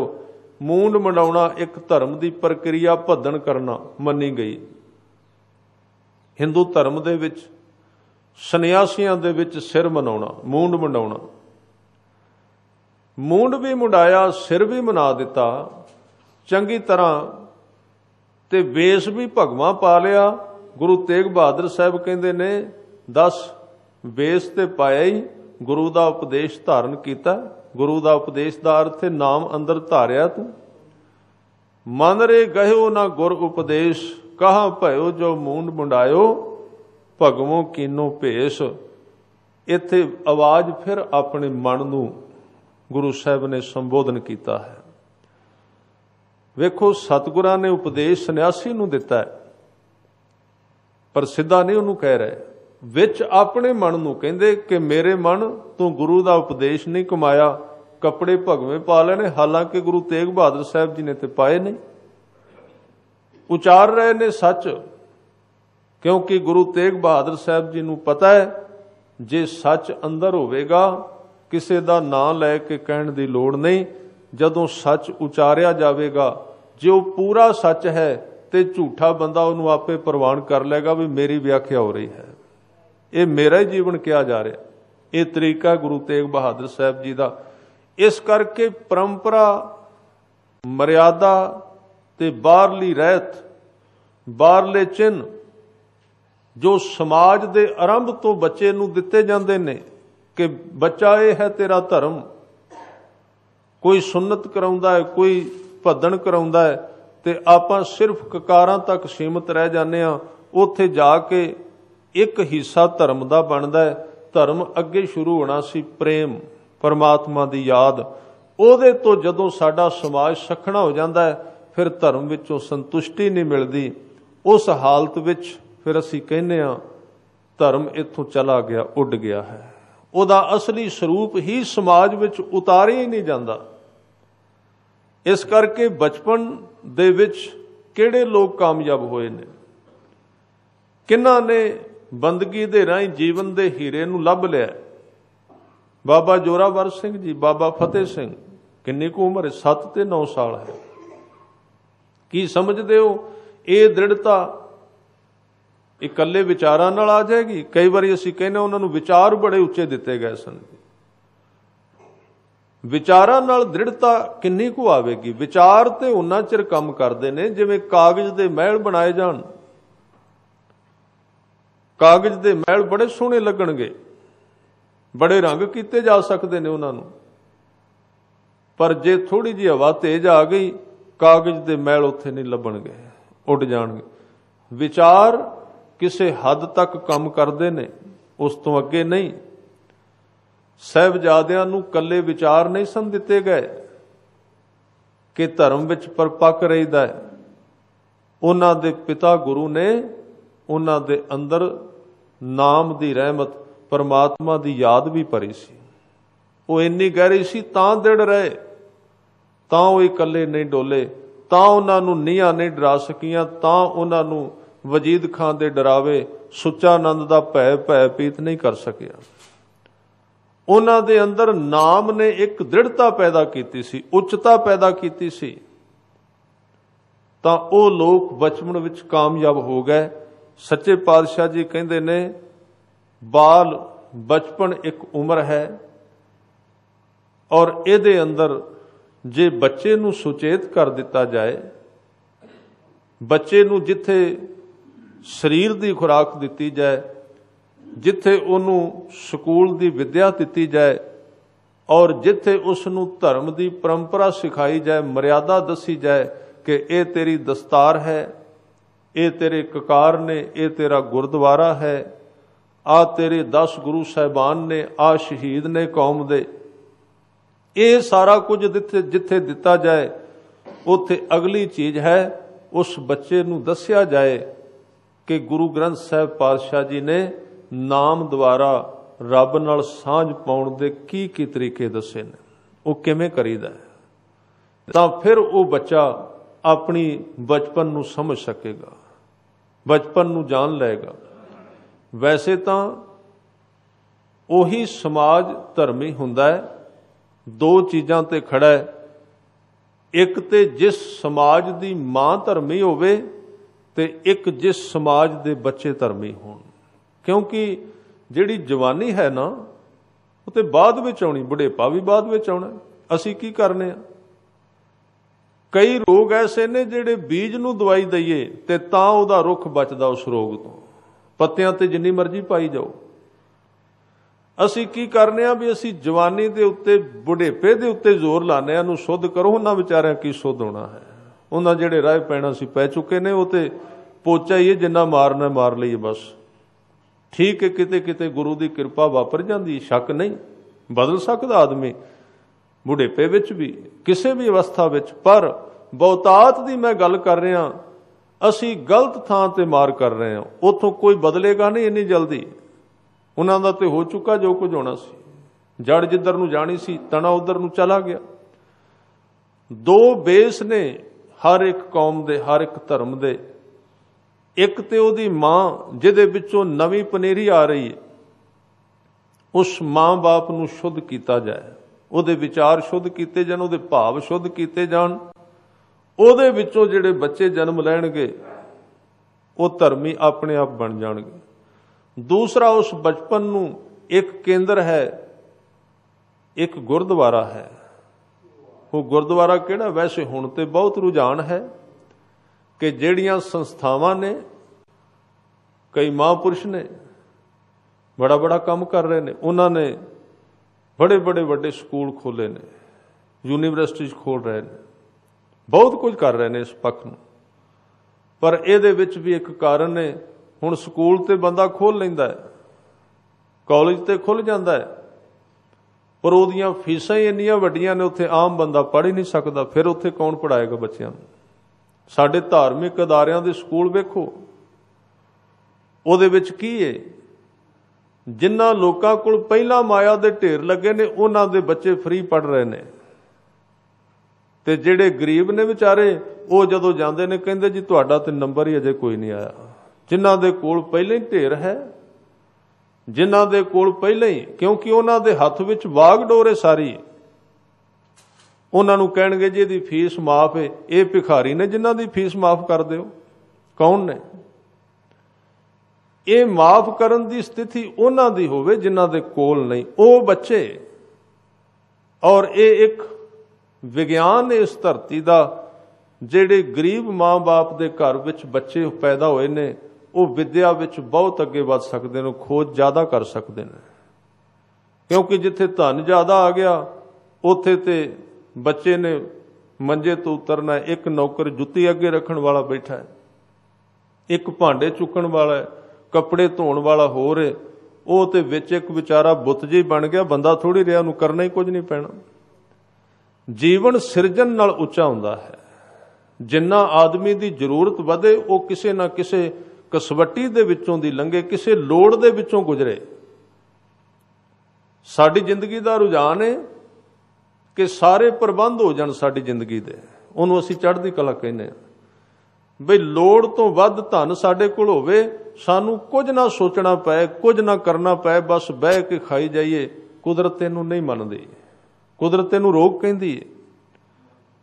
ਕੁਦਰਤ ਹੋਰ ਪਾਸੇ ਜਾ ਰਹੀ ਹੈ।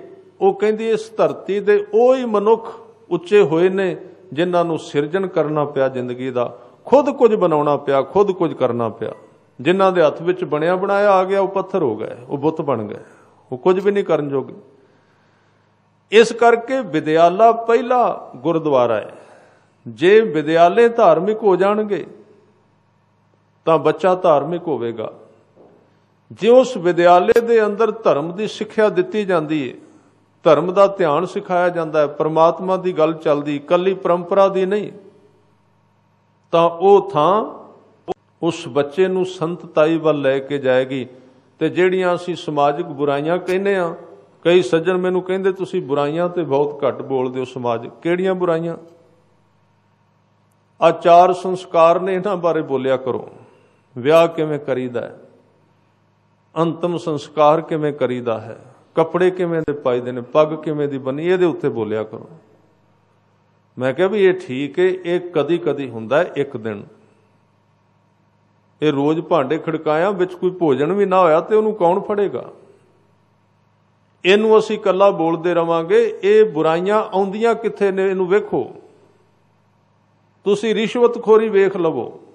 ਰਿਸ਼ਵਤਖੋਰੀ ਇੱਕ ਬੁਰਾਈ ਹੈ। ਕਿੱਥੋਂ ਪੈਦਾ ਹੋਵੇਗੀ? ਜਿਸ ਬੰਦੇ ਦੇ ਮਨ ਵਿੱਚ ਨਾਮ ਟਿਕ ਗਿਆ ਉਹਦਾ ਮਨ ਸੰਤੁਸ਼ਟੀ ਵੱਲ ਜਾਏਗਾ, ਕਿਉਂਕਿ ਤ੍ਰਿਸ਼ਨਾ ਬੁਝੈ ਹਰਿ ਕੈ ਨਾਮ। ਜਦੋਂ ਤ੍ਰਿਸ਼ਨਾ ਬੁਝੇਗੀ ਉਸ ਬੰਦੇ ਦਾ ਮਨ ਅੰਦਰੋਂ ਹੀ ਕਹੇਗਾ ਕੀ ਕਰਨਾ ਰਿਸ਼ਵਤ ਲੈ ਕੇ, ਬੁਰਾਈ ਹਟ ਗਈ ਨਾ। ਹੁਣ ਜੇ ਨਾਮ ਅੰਦਰ ਨਹੀਂ ਤੇ ਤ੍ਰਿਸ਼ਨਾ ਬੰਦ ਕਰ ਦਿਓ, ਕਿਵੇਂ ਕਰੇਗਾ ਵਿਚਾਰਾ? ਕੋਈ ਵੀ ਕਾਰਜ ਅਸੀਂ ਕਹਿੰਦੇ ਆ ਭਰੂਣ ਹੱਤਿਆ ਬੰਦ ਕਰੋ, ਦਾਜ ਲੈਣਾ ਬੰਦ ਕਰੋ, ਕਿਹਦੇ ਉੱਤੇ ਖੜਾ ਹੈ? ਲੋਭ ਵਧਿਆ ਹੋਇਆ। ਦਾਜ ਕਿਉਂ ਆਦਮੀ ਮੰਗਦਾ? ਲੋਭੀ ਹੈ। ਬੱਚੀਆਂ ਕਿਉਂ ਮਾਰਦਾ ਹੈ? ਭਾਵੇਂ ਕਿ ਉਹਦਾ ਕਾਰਨ ਇੱਕ ਦਾਜ ਹੈ, ਦਹੇਜ ਦੇ ਕਾਰਨ ਹੈ। ਅਸੀਂ ਇੱਕ ਪਾਸੇ ਕਹੀ ਜਾਂਦੇ ਹਾਂ, ਸਾਰਾ ਸਮਾਜ ਇਕੱਠਾ ਹੋ ਕੇ ਕਹਿੰਦਾ ਬੱਚੀਆਂ ਨਹੀਂ ਮਾਰਨੀਆਂ ਚਾਹੀਦੀਆਂ। ਪਹਿਲਾਂ ਇਹ ਤਾਂ ਪੁੱਛੋ ਵੀ ਇੱਕ ਸ਼ਾਦੀ ਹੋਣੀ ਉਹਦੇ ਤੇ 30 ਲੱਖ ਰੁਪਈਆ ਲਾਉਣਾ ਹੈ। ਤੁਸੀਂ ਕਦੀ ਖਿਆਲ ਕਰੋ, ਇੱਕ ਬੱਚੀ ਦੀ ਸ਼ਾਦੀ ਹੈ ਤੇ ਜਿੰਨੇ ਮਾਂ-ਬਾਪ ਨੇ ਬੱਚੀ ਦੀ ਸ਼ਾਦੀ ਕਰਨੀ, ਸ਼ਾਦੀ ਅਜੇ 20 ਸਾਲਾਂ ਨੂੰ ਨੇ ਜਨਮ ਲਿਆ, ਉਹਨੂੰ ਪਹਿਲਾਂ ਹੀ ਬੁਖਾਰ ਚੜ ਗਿਆ। ਇਹਦਾ ਕਰਾਂਗੇ ਕੀ? ਕਿਉਂ? ਕਿਉਂਕਿ ਜਦੋਂ ਵਿਆਹ ਹੋਣਾ 15 ਲੱਖ ਦੀ ਤੇ ਰੋਟੀ ਹੋਣੀ ਪੈਲਸ ਦੇ ਵਿੱਚ, 15 ਲੱਖ ਦੀ ਗੱਡੀ ਆਉਣੀ ਜਿਹੜੀ ਦੇਣੀ ਹੈ, ਉਹ ਮੰਗੀ ਹੋਈ ਹੈ ਗੁਪਤ ਤੌਰ ਤੇ। ਬਾਹਰੋਂ ਚਿਹਰੇ ਬੜੇ ਨਿਮਰਤਾ ਵਾਲੇ ਨੇ ਤੇ ਕਰ ਕਰਾ ਕੇ ਉਹ 25-30 ਲੱਖ ਵਿੱਚ ਉਹਦਾ ਵਿਆਹ ਹੋਣਾ ਤੇ 25-30 ਲੱਖ ਰੁਪਈਆ ਬੰਦਾ ਕਿੱਥੋਂ ਲਿਆਏਗਾ ਸਮਾਜ ਵਿੱਚੋਂ? ਆਮ ਬੰਦਾ ਕੀ ਕਰੇਗਾ? ਜਿਹੜੇ ਥਾਂ ਤੇ ਰੋਗ ਹੈ ਜਿਹਦੇ ਕਾਰਨ ਬੱਚੀਆਂ ਮਾਰੀਆਂ ਜਾ ਰਹੀਆਂ ਨੇ ਉਹ ਹੈ ਦਾਜ, ਦਹੇਜ। ਔਰ ਸਾਡੇ ਸਮਾਜ ਦੀਆਂ ਰਵਾਇਤਾਂ, ਮੈਂ ਹੈਰਾਨ ਹੋ ਗਿਆ ਕਿਵੇਂ ਦਾ ਸਮਾਜ ਹੈ ਕਿ ਇੱਕ ਬੱਚੀ ਵਿਆਹ ਕੇ ਘਰ ਘੱਲ ਦਿੱਤੀ ਜਾਂਦੀ ਹੈ, ਉਦੋਂ ਤਾਂ ਮਾਂ-ਬਾਪ ਨੂੰ ਬੋਝ ਹੈ ਹੀ। ਉਹਦੇ ਤੋਂ ਅੱਗੇ ਹਰ ਇੱਕ ਸਾਲ, ਹਰ ਇੱਕ 6 ਮਹੀਨੇ ਬਾਅਦ ਉਹਦਾ ਬੋਝ ਫਿਰ ਖੜਾ ਹੈ, ਸਮਾਜ ਨੇ ਬਣਾਇਆ। ਉਹਦੇ ਤੋਂ ਬਾਅਦ ਮੈਂ ਹੈਰਾਨ ਹੋ ਗਿਆ, ਪਿੱਛੇ ਜੀ ਇੱਕ ਸਾਡੇ ਨਜ਼ਦੀਕ ਦਾ ਕੋਈ ਪਰਿਵਾਰ ਹੈ ਤੇ ਉਹਨਾਂ ਦੀ ਬੱਚੀ, ਕਹਿ ਲਓ ਹੁਣ ਬੱਚੀ ਕਵਾਂਗੇ, ਪਰ ਉਹ ਸਾਡੇ ਤੋਂ ਕਾਫੀ ਵੱਡੀ ਉਮਰ ਦੇ ਬਜ਼ੁਰਗ ਸੀ। ਉਹ ਹੁਣ 60-65 ਸਾਲ ਦੀ, 70 ਸਾਲ ਦੀ, ਤੇ ਉਹਨਾਂ ਦੀ ਮੌਤ ਹੋ ਗਈ, ਡੈਥ ਹੋ ਗਈ, ਚੜ੍ਹਾਈ ਕਰ ਗਏ। ਤੇ ਮੈਨੂੰ ਸੁਣਨ ਵਿੱਚ ਆਇਆ ਵੀ ਦੂਰ ਪੈਂਦਾ ਸੀ, ਉਹਨਾਂ ਸੰਸਕਾਰ ਨਹੀਂ ਕੀਤਾ। ਕਹਿੰਦੇ ਜਿਹੜਾ ਇਹਨੂੰ ਸੂਟ ਪਾਉਣਾ ਉਹ ਪਿੱਛੋਂ ਪੇਕਿਓਂ ਲੈ ਕੇ ਆਵੋ ਤਾਂ ਇਹਦਾ ਸੰਸਕਾਰ ਕਰਨਾ। ਹੱਦ ਹੋ ਗਈ। ਇੱਕ ਬੱਚੀ ਨੂੰ ਵਿਆਹ ਦਿੱਤਾ ਹੈ, 60 ਸਾਲ ਹੋ ਗਏ ਨੇ, ਮੁੱਦਤਾਂ ਬੀਤ ਗਈਆਂ, ਤੇ ਜਿਹੜੇ ਘਰ ਵਿੱਚ ਉਹਨੇ ਸਾਰੀ ਉਮਰ ਕੰਮ ਕੀਤਾ ਉਹਦੇ ਵਾਸਤੇ ਇੱਕ ਕਫਨ ਵੀ ਨਹੀਂ ਉਸ ਘਰ ਦੇ ਵਿੱਚ। ਫਿਰ ਅਸੀਂ ਕਹਿੰਦੇ ਆ ਵੀ ਬੱਚੀਆਂ ਕਿਉਂ ਮਾਰਦੇ ਨੇ? ਹੋਰ ਕੀ ਕਰਨਗੇ? ਇਹ ਕਰਮ ਪੈਦਾ ਕਿਉਂ ਹੋ ਰਿਹਾ ਹੈ? ਔਰ ਮੈਂ ਇਹ ਵੀ ਬੇਨਤੀ ਕਰਦਿਆਂ, ਇਸ ਸਾਰੇ ਕੰਮ ਦੇ ਵਿੱਚ 80% ਰੋਲ ਇਸਤਰੀ ਦਾ ਹੈ, ਦਾਜ ਮੰਗਣ ਵਿੱਚ। ਇਹ ਸਾਰੀਆਂ ਰਵਾਇਤਾਂ ਇਸਤਰੀ ਨੇ ਹੀ ਬਣਾਈਆਂ ਨੇ ਕਿ ਆਹ ਹੋਇਆ ਤੇ ਹੁਣ ਆਹ ਕਰੋ, ਇਹ ਹੋਇਆ ਤੇ ਹੁਣ ਇਹ ਕਰੋ। ਠੀਕ ਹੈ, ਲੈਣ ਦੇਣ ਸੰਸਾਰ ਵਿੱਚ ਬਣਿਆ, ਉਹ ਪਿਆਰ ਹੈ, ਉਹ ਬੰਧਨ ਨਹੀਂ ਹੁੰਦਾ, ਉਹ ਰਵਾਇਤ ਨਹੀਂ ਹੁੰਦੀ। ਇਹ ਕਾਰਨ ਹੈ ਬੱਚੀਆਂ ਦੇ ਕਤਲ ਦਾ। ਅਸੀਂ ਰੌਲਾ ਪਾਈ ਜਾਂਦੇ ਬੱਚੀਆਂ ਦੇ ਕਤਲ ਬੰਦ ਕਰੋ। ਆ ਜਿਹੜੇ ਰੋਜ਼ ਕਹਿੰਦੇ ਨੇ ਉਹਨਾਂ ਨੂੰ ਯਤਨ ਕਰਨਾ ਚਾਹੀਦਾ, ਕੋਰਟ ਦੇ ਵਿੱਚ ਕਾਨੂੰਨ ਬਣਾਉਣ ਇਸ ਵਿਆਹਾਂ ਦਾ ਵੀ ਇੱਥੇ ਕਿੰਨਾ ਖਰਚਾ ਕਰਨਾ ਹੈ, ਸਖਤੀ ਨਾਲ ਇਹਨੂੰ ਲਾਗੂ ਕੀਤਾ ਜਾਏ। ਇਸ ਤਰ੍ਹਾਂ ਨਹੀਂ, ਕੋਈ ਹਥਿਆਰ ਨਹੀਂ ਹੈ, ਇਹ ਮਜਬੂਰੀ ਬਣ ਗਈ ਸਮਾਜ ਦੀ। ਮੈਂ ਇਸ ਭਰੂਣ ਹੱਤਿਆ ਦੀ ਵਕਾਲਤ ਨਹੀਂ ਕਰ ਰਿਹਾ ਵੀ ਕਰਨੀ ਚਾਹੀਦੀ ਹੈ, ਪਰ ਇਹ ਰੁਕਣੀ ਨਹੀਂ। ਜਿੰਨਾ ਚਿਰ ਦਹੇਜ ਦੀ ਬਿਮਾਰੀ ਵਿਆਹਾਂ ਦੀ ਨਾ ਰੁਕੀ ਉਹਨਾਂ ਚਿਰ ਚੱਲੇਗਾ ਸਾਰਾ ਕੁਝ, ਕਿਉਂਕਿ ਮਜਬੂਰੀ ਹੋ ਗਈ ਮਨੁੱਖ ਦੀ। ਇਸ ਕਰਕੇ ਇਹ ਸਭ ਕੁਝ ਸਖਤੀ ਨਾਲ ਕੀਤਾ ਜਾ ਸਕਦਾ ਹੈ, ਜਾਂ ਤੇ ਕਾਨੂੰਨ ਲਾਗੂ ਹੋਵੇ ਤੇ ਜਾਂ ਫਿਰ ਡਾਂਗ ਹੋਵੇ। ਆ ਪਿੱਛੇ ਤੁਸੀਂ ਵੇਖਿਆ ਹੀ ਹੈ, ਅਜੇ 15 ਸਾਲ 20 ਲੰਘੇ ਹੋਣਗੇ ਤੁਹਾਡੇ ਸਾਹਮਣੇ। ਸਾਰਾ ਕੁਝ ਹੁੰਦਾ ਸੀ ਨਾ ਠੀਕ ਉਸੇ ਵੇਲੇ। ਸਾਰੀਆਂ ਪ੍ਰੈਸਾਂ ਟੁੱਟਦੀਆਂ ਸਨ ਬਰਾਤ ਵਾਲਿਆਂ ਦੀਆਂ, ਛੱਪੜ ਦੇ ਵਿੱਚੋਂ ਲੰਘਾਉਂਦੇ ਸਨ ਜਦੋਂ ਸਭ ਕੁਝ ਠੀਕ ਹੋ ਜਾਂਦਾ ਸੀ। ਇਹ ਦੋ ਹੀ ਕੰਮ ਨੇ, ਕੋਈ ਇੱਥੇ ਗਿਆਨ, ਕੋਈ ਕਥਾ ਕੰਮ ਨਹੀਂ ਦੇਗੀ। ਐਵੇਂ ਕਹਿੰਦੇ ਸਮਝਾਓ ਇਹਨਾਂ ਨੂੰ, ਕਿਸੇ ਨਹੀਂ ਸਮਝਣਾ ਡਾਂਗ ਤੋਂ ਬਿਨਾ, ਜਾਂ ਕਾਨੂੰਨ ਹੋਵੇਗਾ। ਇਸ ਕਰਕੇ ਇਹ ਬੁਰਾਈਆਂ ਦੇ ਉੱਤੇ ਬੋਲਣ ਦੇ ਕੋਈ ਅਰਥ ਨਹੀਂ, ਨਾ ਬੋਲਣ ਨਾਲੇ ਬੁਰਾਈਆਂ ਹਟਣੀਆਂ ਨੇ। ਇਹ ਬੁਰਾਈਆਂ ਕਿਸੇ ਸਿਸਟਮ ਨਾਲ ਖਤਮ ਹੋ ਸਕਦੀਆਂ ਨੇ। दूसरी गल, ये बुराई उत्थे खत्म होएगी जिस परिवार दे अंदर नाम टिक गया, धर्म उपज पिया, उत्थे अपने आप संतोख आवेगा, धीरज आवेगी, होश आवेगी, उहदा मन जागेगा, उन्होंने पता लगेगा इत्थे धरती ते की करना है, की करना इस धरती ते। फिर ये बुराइयां हटणगियां। ये किताबां लिखियां नहीं हटणियां, ना ये स्पीच दित्तियां बोलनियां ने, ना असी गड्डियां ते पोस्टर ला के तुरे फिरने, उन्हां नाल कुछ नहीं होना है। ये जिथों हटणियां ने उहदे 3 रस्ते ने। एक ते जिहड़ा नाम नाल जुड़ गया, गुरु ग्रंथ साहिब जी की बाणी नूं जिन्हें समझ लिया। दूसरा, फिर कोई वड्डियां शक्तिशाली बाहां वाला आ जाए, जां वो रोक सकता है, ते जां ये सुता होया कानून जाग पवे किते, तां ये हो सकता है। इस करके बुराई की है? बुराई है जदों असी धर्म तो दूरी ते जिउण लग पैने। 3 अवस्थावां ने, ते गुरु तेग बहादुर साहब कहंदे ने जो कुछ करना सी इन्हां विच नहीं कीता। हजूर दे 2 श्लोक ने, सच्चे पातशाह जी बचन करदे, बाल जुवानी अर बिरद फुन 3 अवस्था जान।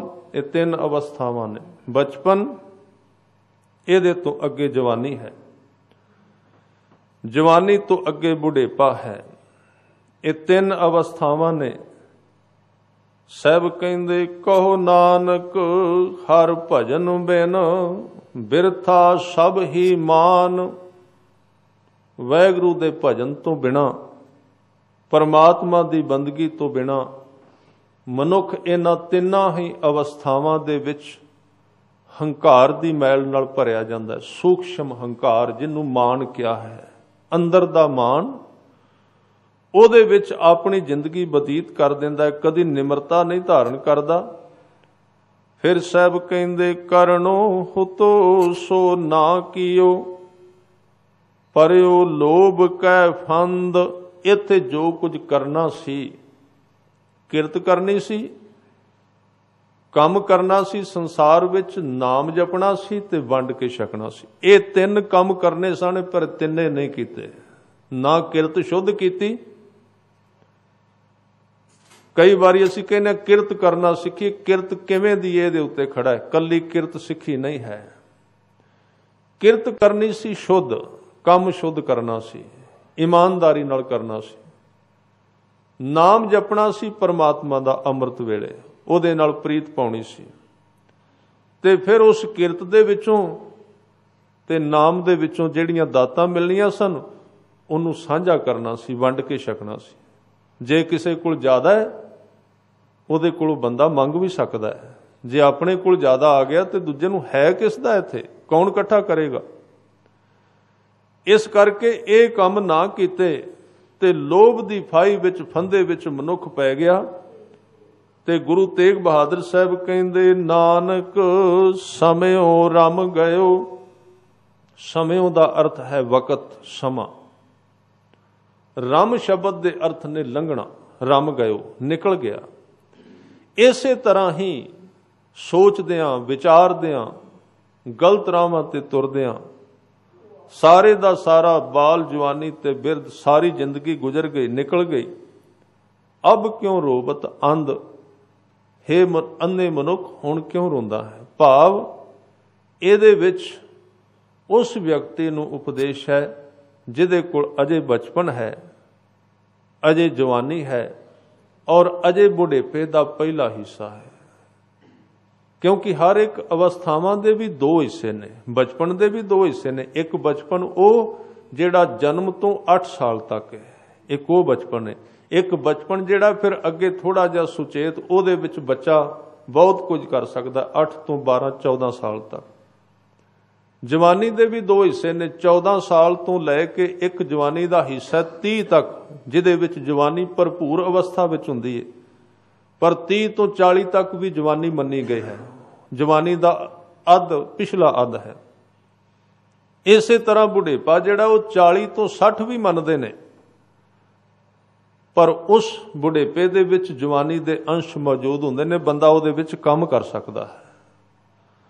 एक बुढ़ेपा अगला है ਜਿਹੜਾ 60 ਤੋਂ 80 ਤੱਕ ਜਾਂਦਾ ਹੈ, ਉਹਦੇ ਵਿੱਚ ਵੀ ਬੰਦਾ ਕੁਝ ਨਾ ਕੁਝ ਕਰ ਸਕਦਾ ਹੈ। ਤੇ ਬੁਢੇਪੇ ਦੀ ਇੱਕ ਅਖੀਰਲੀ ਅਵਸਥਾ ਹੈ, ਜੀਰਨ ਅਵਸਥਾ, ਜੋ ਮੌਤ ਵਰਗੀ, ਮੌਤ ਤੋਂ ਵੀ ਭਿਆਨਕ ਹੈ, ਜਦੋਂ ਕਿਤੇ ਸਵਾਸ ਅਜੇ ਰਹਿੰਦੇ ਨੇ ਤੇ ਸਰੀਰ ਜਵਾਬ ਦੇ ਜਾਂਦਾ ਹੈ। ਉਸ ਵੇਲੇ ਫਿਰ ਕਰਨਾ ਔਖਾ ਹੈ।